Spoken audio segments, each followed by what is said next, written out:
हम इसके बाद स्टार्ट करने वाले हैं टैक्सोनॉमिक कैटेगरीज़।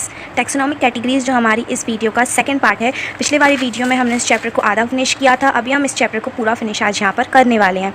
तो गाइस सबसे पहले हम देखते हैं टैक्सोनॉमिक कैटेगरीज़ होती क्या है। तो classification is not a single step process but involve heredity of steps in which each step represent a rank और category. Since the category is the part of overall taxonomic arrangement is called taxonomic category.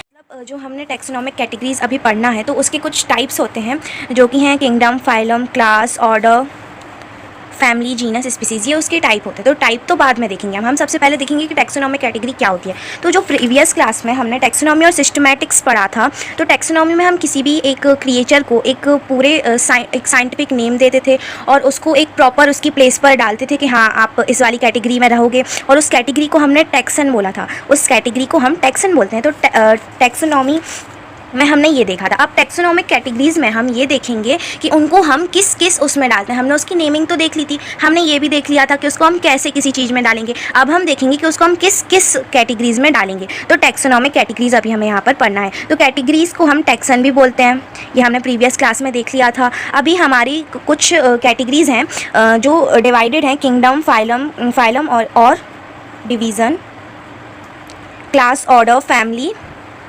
Genus and species. ये हमारी कुछ taxonomic categories हैं जो divide की गई हैं। यही हमारी एनसीईआरटी में भी दी हुई हैं। एनसीईआरटी में ये पीछे से दी हुई हैं, species, genus, family, order, class, phylum, kingdom. ये और इसका राइट ऑर्डर ये है, किंगडम, फाइलम और division, class, order, family, genus, species. तो जो टैक्सोनॉमिक कैटेगरीज़ हैं वो इसलिए बनाई गई हैं ताकि आप किसी भी क्रिएचर को किसी भी चीज़ में ना डाल दें, या फिर आप प्लांट और एनिमल को एक साथ ना रख दें, और आप इससे इनको देख कर आप उस किसी भी चीज़ को आइडेंटिफाई भी कर सकते हैं कि हाँ ये कौन सी चीज़ है और ये किस कैटेगरी में मिलेगी। तो आप इसीलिए टैक्सोनॉमिक कैटेगरी बनाई गई हैं कि आपको प्लांट ढूंढना है तो आप एनिमल में जाके ना ढूंढने लगें। तो ये हमारी कुछ टैक्सोनॉमिक कैटेगरीज़ होती हैं, kingdom, phylum, class, order, family, genus, species. ये कुछ हमारी टैक्सोनॉमिक कैटेगरीज़ होती हैं। अब इसमें जो होता है, ये किंगडम जो होता है, किंगडम सबसे बड़ा होता है। मतलब पूरी ऑल टोटल में सिर्फ 5 ही किंगडम है, तो किंगडम सबसे बड़ा होता है। फिर उसके बाद फाइलम उससे छोटा होता है। फॉर एग्जाम्पल किंगडम एनिमेलिया, मतलब जितने पूरे एनिमल्स हैं वो सिर्फ एक किंगडम में रखे जाएंगे, किंगडम एनिमेलिया। किंगडम प्लांटे होता है एक, तो जितने पूरे प्लांट्स हैं वो सारे किंगडम प्लांटे में रखे जाएंगे। तो इस हिसाब से इतना बड़ा ये हमारा किंगडम होता है। फिर फाइलम और डिवीज़न, फाइलम उससे थोड़ा छोटा होता है, उसकी कुछ उसमें हट जाते हैं और फाइलम में आ जाते हैं, ठीक है। फिर क्लास उससे छोटा है, ऑर्डर उससे छोटा होता है, फैमिली उससे छोटी होती है, जीनस फैमिली से भी छोटा होता है, और स्पीसीज़ सबसे छोटा होता है। स्पीसीज़ में आपको एक स्पेसिफिक वही वाली चीज़ मिल जाती है। फॉर एग्जांपल आपको ह्यूमंस ढूंढना है कि ह्यूमंस कैसे कैसे आते हैं। तो ठीक है, ह्यूमंस आते हैं किंगडम एनिमेलिया में, उनकी फाइलम होती है कॉर्डेटा, उनकी क्लास होती है मैमेलिया, उनका ऑर्डर होता है प्रिमेटा, और उनकी फैमिली होती है होमोनिडा, उनका जीनस जो होता है वो होता है होमो, और स्पीसीज होती है सेपियन। तो इस टाइप से हम ऐसे अपने एक स्पेसिफिक उस तक पहुंच सकते हैं। किंगडम एनिमेलिया से लेके हम स्पीसीज में सीधे ह्यूमन तक पहुंच गए। मतलब सोचिए किंगडम एनिमेलिया कितना बड़ा और स्पीसीज में हम एक पर्टिकुलर उस तक पहुंच गए। तो इस टाइप से ये हमारी डिवाइड की गई है कि जब हम इधर से ऊपर से नीचे आते हैं तो इनकी सिमिलैरिटीज, कैरेक्टर्स इंक्रीज होते जाते हैं और जो नंबर्स होते हैं वो डिक्रीज होते जाते हैं। और अगर हम इधर से ऊपर जाएं, स्पीसीज टू हम किंगडम तक जाएं, तो उनकी जो कैरेक्टर्स होते हैं वो डिफर करते जाएंगे और नंबर्स जो होते हैं वो इंक्रीज करते हैं। यहाँ पर देखेंगे कि हम इनको kingdom, phylum, class, order, family, genus, species को लर्न कैसे कर सकते हैं। तो हम इसको ऐसे लर्न करेंगे। मान लीजिए किंगडम को मान लिया कंगारू, फाइलम को मान लिया पंच, और क्लास को मान लिया चिल्ड्रन, ऑर्डर को ऑन, फैमिली को फैमिली माना, जीनस को गेम माना, और स्पीसीज को शोज माना। तो हम इसको ऐसे बोल सकते हैं, kangaroos punch children on family game shows. Kangaroos जो है वो चिल्ड्रन को पंच मान के चले जाते हैं फैमिली गेम शोज में। और एक दूसरा हमारा ये भी है किंग्स, प्यूपल, डाइट। प्यूपल और डाइट ये हमारा फाइलम और डिवीजन दोनों है ना, तो ये हमारा उसको रिप्रेजेंट करता है और लगा के, ठीक है। कॉज, बिकॉज की जगह हम यहाँ पर कॉज का यूज करेंगे, cause of 5 green snakes. Kings, pupil, diet, cause of 5 green snakes. तो ये हमारे 2 लर्निंग के वेज होते हैं, बहुत सारे होते हैं, ये 2 हैं, ठीक है। और अभी हमने यही देखी थी, नीचे जाने पर सिमिलैरिटी इंक्रीज होंगी, ऊपर जाने में ब्रॉड होते जाएंगी सिमिलैरिटीज, ठीक है। नीचे जब हम किंगडम से नीचे अपनी पूरी स्पीसीज तक आए, होमो सेपियंस मतलब ह्यूमंस तक आए, तो किंगडम बहुत बड़ा होता है। और स्पीसीज में हम सिर्फ अपने एक पर्टिकुलर स्पीसीज पे आ गए, तो हम जैसे ही नीचे आएंगे हमारी कैरेक्टर्स सेम होंगे और जो नंबर्स होंगे वो डिक्रीज होंगे। बट हम अगर नीचे से ऊपर जाएंगे तो हमारे कैरेक्टर्स जो होते हैं वो डिफर करेंगे और जो नंबर्स होते हैं वो ब्रॉड होते जाएंगे। तो ये हमने अभी यहाँ पर पढ़ा। और अभी हम इसका एक और एग्जाम्पल अगर लें तो ये देखिए, ये हमने देख लिया कि ये हम यहाँ पर हम एक रोज़ के प्लांट को ढूंढना चाह रहे हैं। रोज़ के प्लांट को ढूंढने के लिए, तो रोज़ के प्लांट को ढूंढने के लिए हम कैसे आएंगे रोज़ तक। तो रोज़ जो है वो एक प्लांट है, तो वो किंगडम कौन से में आएगा, किंगडम प्लांटी में आएगा, रोज़ प्लांटी में आएगा, ठीक है। हाईएस्ट कैटेगरी ऑफ क्लासिफिकेशन होती है। देखो किंगडम प्लांटे में कितने सारे प्लांट आ रहे हैं। अब जैसे जैसे हम नीचे आएंगे हमें अपना एक स्पेसिफिक रोज़ मिलेगा। देखिए कैसे मिलता है, किंगडम प्लांटे में बहुत सारे प्लांट है, सब टाइप के प्लांट किंगडम प्लांटे में आते हैं, ठीक है। फिर हमने फाइलम और डिवीजन में देखा एंजियोस्पर्मी, मतलब जो रोज़ तो फ्लावर है ना, वो तो फ्लावरिंग प्लांट है, तो एंजियोस्पर्म्स में फ्लावरिंग प्लांट आते हैं। तो उसमें देखिए ये थोड़े से कम हो गए। Category higher than that of class, ये जो है वो क्लास से हायर है। फाइलम जो है वो क्लास से हायर, मतलब इसमें ज़्यादा आते हैं, ठीक है। देन अभी हम आते हैं क्लास, तो हम उसको देखेंगे डाइकोटाइल। डाइकोट्स होते हैं जिनके, उसको हम डाइकोटाइल क्लास में मानेंगे, तो ये और थोड़ा कम हो गया। और अगर हम आए ऑर्डर में, तो ऑर्डर हम देख लेते हैं रोजेली, जिसमें रोजेस एंड देयर एलीज आते हैं, तो हमने उसको रोजेली ऑर्डर में रख दिया, ऑर्डर में आ गए हम। तो ऐसे ऐसे हम नीचे जैसे हम आएंगे फैमिली में, तो रोजा की, तो ये हमारी रोज फैमिली में हम आ गए, सीधे सीधे हम यहाँ पर रोज फैमिली में आ चुके हैं, ठीक है। फिर हम उसके जीनस में आएंगे, तो जीनस में रोजा, आप देखिए यहाँ पर सिर्फ रोज के बच्चे हैं। फिर हम स्पीसीज में आएंगे गैलिका, तो हमें एक स्पेसिफिक प्लांट जो हम ढूंढ रहे थे रोज प्लांट, वो हमें यहाँ पर मिल चुका है। तो ऐसे जैसे ही हम ऊपर से नीचे आते हैं, तो हमारे कैरेक्टर्स जो होते हैं वो सेम होते जाते हैं और जो नंबर्स होते हैं वो डिक्रीज होते जाते हैं। बट अगर हम ऊपर से नीचे से ऊपर की तरफ जाएं, तो हमारे जो कैरेक्टर्स होते हैं वो डिफर करते जाएंगे और नंबर्स भी हमारे ब्रॉड होते जाएंगे। तो इस टाइप से हम पढ़ते हैं क्लासिफिकेशन ऑफ स्पीसीज को, मतलब टैक्सोनॉमिक कैटेगरीज को, kingdom, phylum, class, order, family, genus, species. तो इसके बाद हमारा जो टॉपिक आता है वो है टैक्सोनॉमिकल एड्स। और उसके पहले हमें एनसीईआरटी में कुछ एग्जांपल्स भी दिए गए हैं जो हमने प्रीवियस लेक्चर में देखे थे।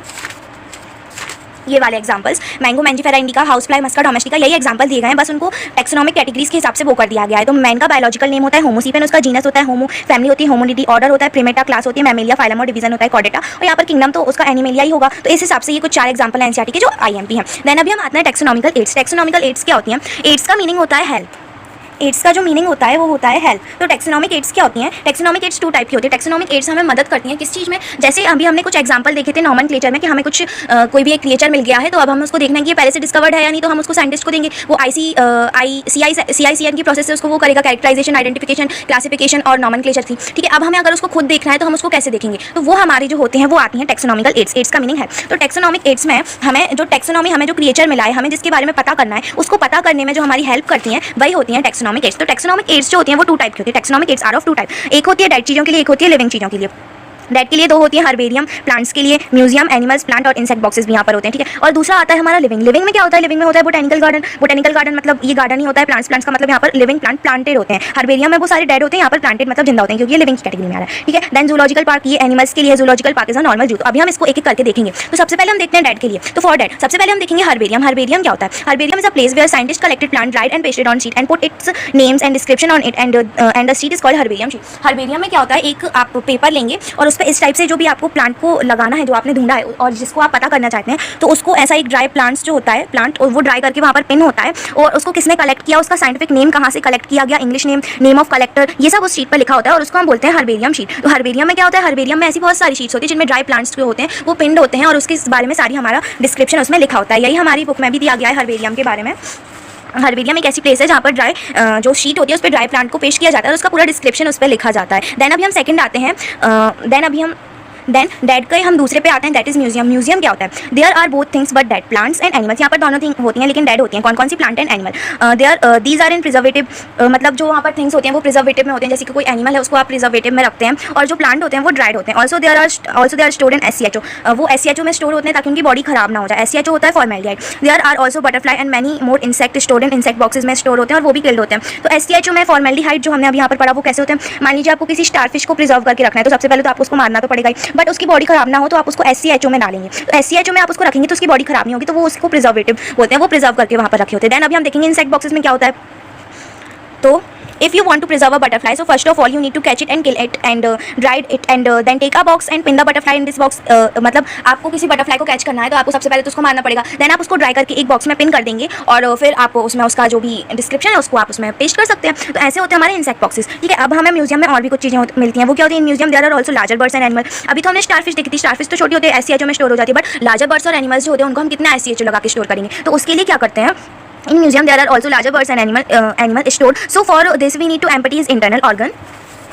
We need to empty his internal organ, fill it with something and then preserve it। मतलब हमें उसके इंटरनल ऑर्गन को एम्पटी करना पड़ेगा, जितने भी उसके इंटरनल ऑर्गन है, और उसको हम किसी भी चीज़ से, कॉटन या किसी भी चीज़ से फिल करके उसको वहाँ पर रख सकते हैं म्यूजियम में। Also in museum there are also skeleton of animal, वहाँ पर स्केलेटन्स भी होते हैं एनिमल के। अब हमने डेड चीज़ों की दोनों कैटेगरी को पढ़ लिया, अभी हम आते हैं लिविंग पर। तो लिविंग की फर्स्ट होती है बोटेनिकल गार्डन। बोटेनिकल गार्डन क्या होता है? Botanical garden there are all type of plant and there are many specific plant also, important plant are planted. Also there is a garden green house for green house plant. Botanical garden एक normal garden होता है, वहाँ पर हर type के plant को plant करके रखा होता है, मतलब कुछ इंपॉर्टेंट प्लांट्स भी वहाँ पर प्लांट होते हैं। और ये एक बोटेनिकल गार्डन है, वहाँ पर एक ग्रीन हाउस भी होता है, जो ग्रीन हाउस प्लांट होते हैं उनके लिए। और जैसे आप बोटेनिकल गार्डन में गए तो आप किसी प्लांट को देखना चाहते हैं तो वो प्लांट वहाँ पर जिंदा प्लांटेड होगा और उसके आगे एक बोर्ड लगा होगा जिस पे उसका साइंटिफिक नेम और डिस्क्रिप्शन लिखा होगा। तो ये हो गया बोटेनिकल गार्डन लिविंग का। हम देखेंगे लिविंग के सेकंड को, that is zoological park. Like living animal that are catched and preserved in a cage and there is a board in its scientific names are written simple its zoo. ये एक normal जू होता है, वहाँ पर animals को cage में रखा जाता है और उसके बाहर भी वो लोग बोर्ड लगा देते हैं उनके साइंटिफिक नेम के बारे में और उनके डिस्क्रिप्शन के बारे में। देन अभी हम देखेंगे कुछ जो हमारे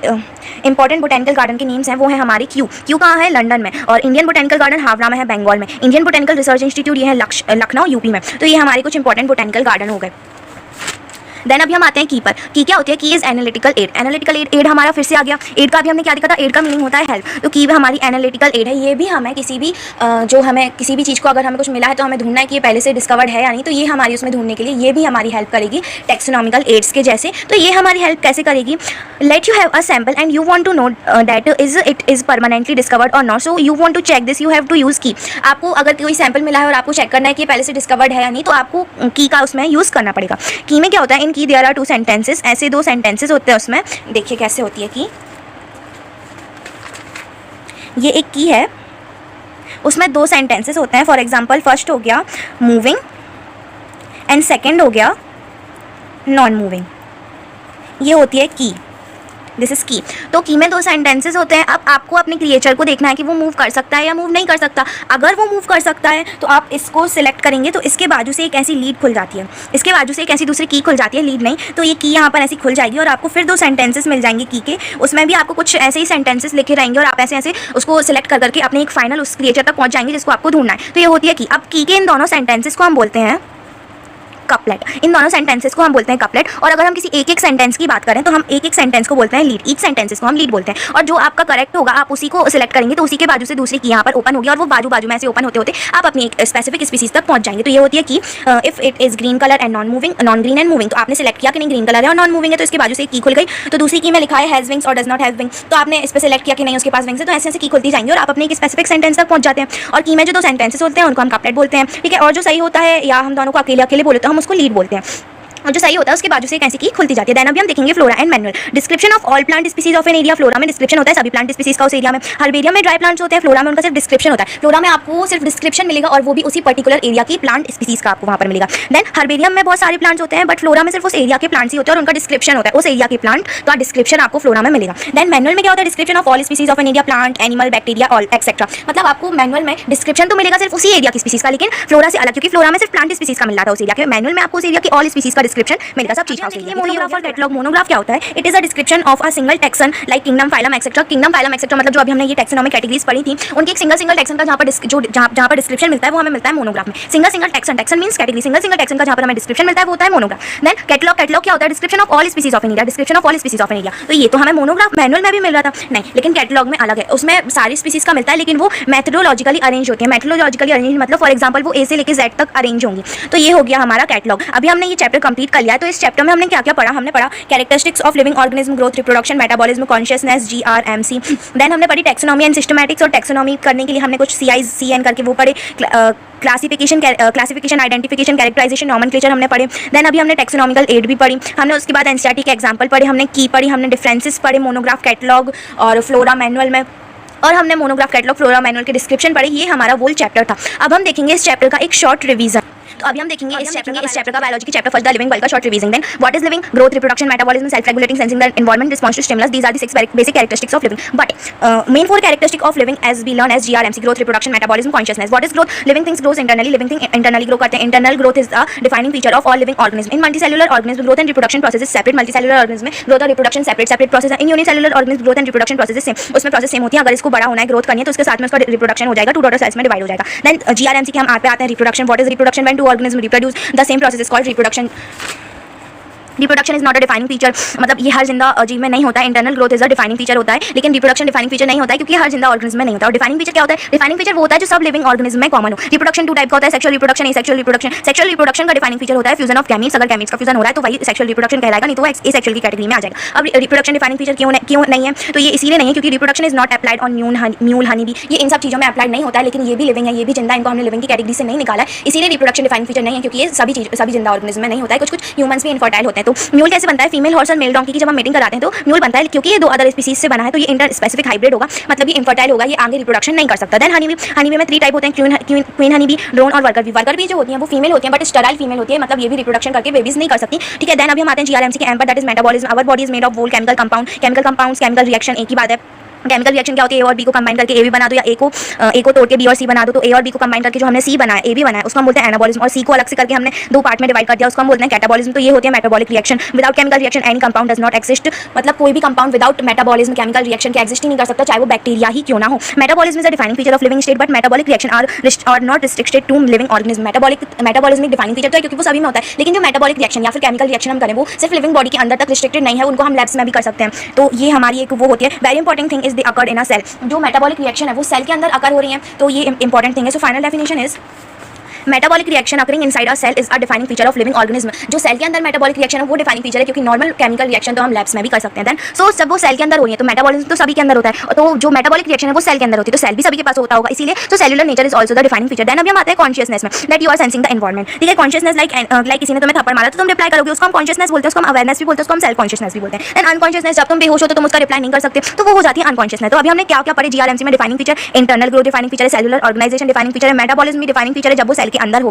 देन कॉन्शियसनेस भी हमारी डिफाइनिंग फीचर है। तो फाइनल लिविंग बीइंग्स की डेफिनेशन आती है, living organism are self replicating, evolving, self regulating systems which are able to sense the environment, also be said as GRMC. Then taxonomy और systematics पे आते हैं हम। टैक्सोनॉमी और सिस्टमैटिक्स क्या होते हैं? Scientist are also called taxonomy, scientist को हम टैक्सोनॉमिस्ट भी बोलते हैं। मान लो आप जंगल में गए हो और वहाँ तुम्हें एक अजीब सा क्रिएचर मिला और तुमने उसे साइंटिस्ट को दे दिया स्टडी के लिए कि ये पहले से डिफाइन है, या तुमने एक नया क्रिएचर खोल लिया, तो सबसे पहले वो उसके कैरेक्टर्स डिफाइन करेंगे, प्रॉपर्ली डिस्क्राइब करेंगे उसको। तो उसकी फर्स्ट स्टेप होती है, तो उसकी ये जो हमने स्टेप्स यहाँ पर हमने इसकी कुछ स्टेप्स पढ़ी थी कि कैसे साइंटिस्ट उसको वो करेंगे। तो उसकी फर्स्ट स्टेप होती है कैरेक्टराइजेशन, सेकंड स्टेप होती है आइडेंटिफिकेशन, थर्ड स्टेप होती है क्लासिफिकेशन, फोर्थ स्टेप होती है नॉमेनक्लेचर। कैरेक्टराइजेशन में वो उसके सारे कैरेक्टर्स लिखेंगे कि उसके कितने हाथ हैं, उसके कितने पैर हैं। आइडेंटिफिकेशन में वो ये आइडेंटिफाई करेंगे कि ये पहले से खोजा हुआ तो नहीं है या आपने इसको पहली बार खोजा है। देन उसके बाद वो उसका क्लासिफिकेशन करेंगे कि ये इसको किसी प्रॉपर टेक्सन में डालेंगे। देन उसका नॉमेनक्लेचर, उसको एक साइंटिफिक नेम देंगे। तो यही हमारी होती है टैक्सोनॉमिक कैटेगरीज। देन अभी हम उसके बाद देखते हैं टैक्सन जो होता है, टैक्सन का मीनिंग होता है Chordata, column, reptile, HBC class, reptilia, मतलब किसी भी एक सिंगल कैटेगरी को आप ले लो तो वो टैक्सन कहलाती है। ठीक है, देन अभी हमने these steps are called taxonomy. यही जो अभी हमने स्टेप्स देखी, कैरेक्टराइजेशन, आइडेंटिफिकेशन, क्लासिफिकेशन, नॉमेनक्लेचर, इन्हीं को हम बोलते हैं टैक्सोनॉमी। देन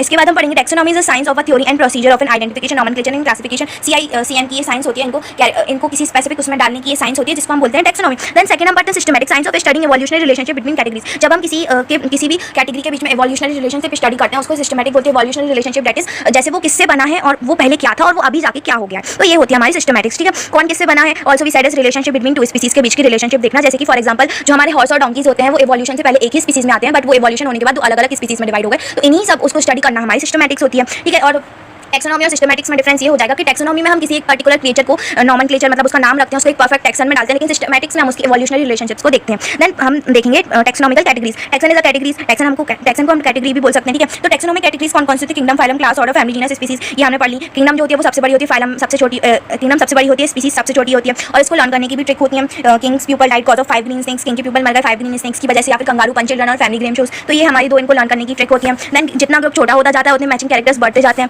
जितना आप इधर से नीचे आते जाएंगे उतने ही आपके कैरेक्टर्स जो होते हैं वो सिमिलर होते जाएंगे और नंबर डिक्रीज होते जाएंगे, और जितना आप ऊपर जाएंगे उतने आपके कैरेक्टर्स डिफर करते जाएंगे और नंबर भी ब्रॉड होते जाएंगे, इंक्रीज होते जाएंगे। देन अब पड़ेगा ये हमारी जो एनसीईआरटी की टेबल है वो यहाँ पर है। मैन का जो साइंटिफिक नेम है, फैमिली कौन सी आती है, उसका ऑर्डर कौन सा है, उसकी क्लास कौन सी है, किंगडम कौन सा है, ये सारी हम इस टेबल में पढ़ेंगे, तो ये इंपॉर्टेंट टेबल है। देन अभी हम आते हैं part 4 that is taxonomical aid. Aid का मीनिंग होता है हेल्प। टैक्सोनॉमिक एड दो टाइप की होती है, उसके दो रेफरेंसेस होते हैं, नॉन लिविंग रेफरेंस ले लो एक लिविंग, और एक लिविंग रेफरेंस ले लो। नॉन लिविंग रेफरेंस में आता है हर्बेरियम। हर्बेरियम में क्या होता है? हर्बेरियम में एक प्लांट जो होता है उसको ड्राई करके आप शीट पे पेस्ट कर देते हैं, पिन कर देते हैं, और उसका पूरा डिस्क्रिप्शन, उसका साइंटिफिक नेम उधर पे आप लिख देते हैं। देन सेकंड होता है म्यूजियम। म्यूजियम में डेड एनिमल होते हैं, डेड प्लांट होते हैं, इंसेक्ट बॉक्सेस होते हैं, यहाँ पर सारी चीजें, क्योंकि हम डेड की कैटेगरी नॉन लिविंग रेफरेंसेस को देख रहे हैं तो यहाँ पर सारी चीजें डेड होंगी, लेकिन यहाँ पर आपको सब मिल जाएगा। देन लिविंग रेफरेंसेस में जो हम बोटेनिकल गार्डन देखते हैं वहाँ पर प्लांट्स जो होते हैं, हर टाइप के प्लांट वहाँ पर प्लांटेड होते हैं और उनका भी एक बोर्ड बना रहता है जिसमें उसका डिस्क्रिप्शन लिखा होता है। देन लिविंग रेफरेंस का सेकंड आता है एनिमल, जिसको हम जूलॉजिकल पार्क में देखते हैं, जू में देखते हैं। नॉर्मली हम देखते हैं कि में क्या होता है, दो सेंटेंसेस लिखे रहते हैं, उन दोनों सेंटेंसेस को कंबाइन करके हम बोलते हैं कपलेट, और एक सेंटेंसेस को हम बोलते हैं लीड। की में दो सेंटेंसेस लिखे रहते हैं, आप किसी भी क्रिएचर तक पहुंचना चाहते हैं तो आप इन सेंटेंस के तरीके से उस तक पहुंच सकते हैं। दो सेंटेंसेस लिखे होते हैं, आपका जो भी सूट करे उस क्रिएचर पे आप उसको सिलेक्ट करेंगे, उसके बाद से दूसरी की खुलती जाएगी, दोनों को हम एक साथ बोलते हैं कपलेट, और एक सिंगल को हम बोलते हैं लीड। ये होती है की भी हमें मदद करती है किसी भी स्पीसीज तक पहुंचने के लिए। देन हमारा लास्ट आता है बाइनोमियल नॉमेनक्लेचर। बाइनोमियल नॉमेनक्लेचर जो है वो डिस्कवर किया था कैरोलस लिनायस ने, और इसमें हम किसी भी चीज का साइंटिफिक नेम, हम उसको किसी भी ऑर्गेनिज्म को हम उसका साइंटिफिक नेम देते हैं, वो होता है बाइनोमियल नॉमेनक्लेचर।